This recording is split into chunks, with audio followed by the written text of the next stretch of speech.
Hi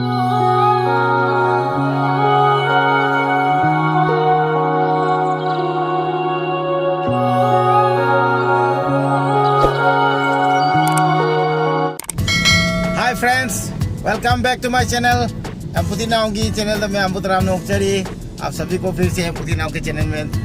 फिर से तहे दिल से स्वागत करता हूँ। सारा मैं मनाक तक ऐसी देखो उन्हें बचल है। सारा से कोई की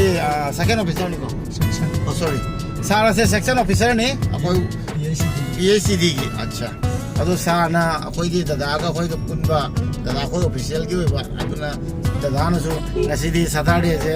वो सारा मनाक तक उन्हें बचत तो ही नहीं। अदुना नंकाई भी प्रोग्राम से न जाते हैं ना। हमने स्पेशल हो इनवाइट नहीं अदुना सार खोई जो चलेगा और फैमिली सिंह लोग पुल लगा उचर के आज भैया का ऑफिशियल एक सार है तो उसी सार को हम लोग मिलने के लिए जा रहे हैं क्योंकि सार ने खास भैया को बोल के मुझे इनवाइट किया है मुझसे मुलाकात करने के लिए तो मुझे बहुत अच्छा लग रहा है। अदो भाई दरादा हाय तो लगे मैं हम हाय दादा ले सब ना उसा ले बनेगा उसा हाय अदो आधे और का मथंग दावा तुम उचर के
लातना कोई चाब थक लोई नुआसी सूमायना कोई साना वेलकम तौबीबा कोई दादा की इंट्रो कौबीबनी लोग से सिंपल होसीब हाईतारे लाग चाक सना चामी सारू खाना लगे मेसेज नेने खाना लगे मैम कईसेलने अखोई लोकेशन से हजी सोम सार सारी कई कौन मिंग सोम लोरेन सिंह मनपुर गवर्नमेंट की वाटर सप्लाई स्कीम डिपार्टमेंट शो लेजबनी सारना चाक तौबीबे से नौबग कमायना थोकेबनो ngौबगी मनाता मागी हम लापन लापा सामदेगी सिपसागदगी इनाव मलाई ताली तारगा मा चखरबनी बा चलम दगा अंतम उननिंबा उननिंबदु अस मसिदी मतमजु याम नखिलले चकदोबनसी अखोय दमतम चाक पिजनिंबगी मुद अमदि थानिदिगा दुम लेबनेबा लाखि हाइदि खंगा उइदब हाइतारे अदि नोमई चलु कांदा लैदि हाइबको अदि अखोय चत यादि अंतम चाक चहनिंबना खंमा खंगनाबि अने कौगा ngasi चामिनारि सिनि याम नुंगाय मा लाखोसि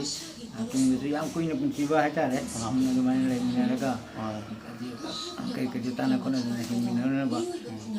ताना हिमबा लेमिनाबा हाइतारे थैंक यू अदो नेने जो तंग नेने मा पुबे नेने सकमा आइदी यारे फबदा ओइरो आइ चिते हेन हानिङा लेतरे नेने मिंगने कई को गमता ꯑꯩꯗꯤ ꯕꯦꯕꯤꯁꯨ ꯀꯧꯋꯦ ꯑꯗꯨꯝ ꯌꯨꯝꯗꯅ ꯑꯗꯨꯝ ꯁꯩꯗꯥꯅꯤꯅ ꯑꯗꯨꯝ ꯆꯠꯂꯦ ꯍꯣꯏ ꯍꯣꯏ ꯌꯥꯝ ꯅꯨꯡꯉꯥꯏꯔꯦ ꯑꯗꯨꯅ ꯑꯩꯈꯣꯏ ꯍꯧꯖꯤꯛ ꯍꯟꯕ ꯃꯇꯝꯁꯨ ꯌꯧꯔꯦ ꯁꯣꯝꯗ ꯑꯩꯈꯣꯏꯒꯤ ꯗꯗꯥ ꯂꯩꯔꯦ ꯗꯗꯥ ꯍꯧꯗꯤ ꯃꯌꯥꯝꯅ ꯈꯪꯕꯤꯈꯤꯗꯨꯅꯤ ꯑꯗꯨꯅ ꯑꯩꯈꯣꯏ ꯃꯌꯥꯝ ꯄꯨꯟꯅ ꯕꯥꯏ ꯕꯥꯏ ꯇꯧꯔꯒ ꯚꯤꯗꯤꯑꯣꯁꯦ ꯂꯣꯏꯁꯤꯟꯖꯔꯒꯦ ꯑꯗꯨꯅ ꯉꯥꯎꯆꯥꯈꯤꯗꯪ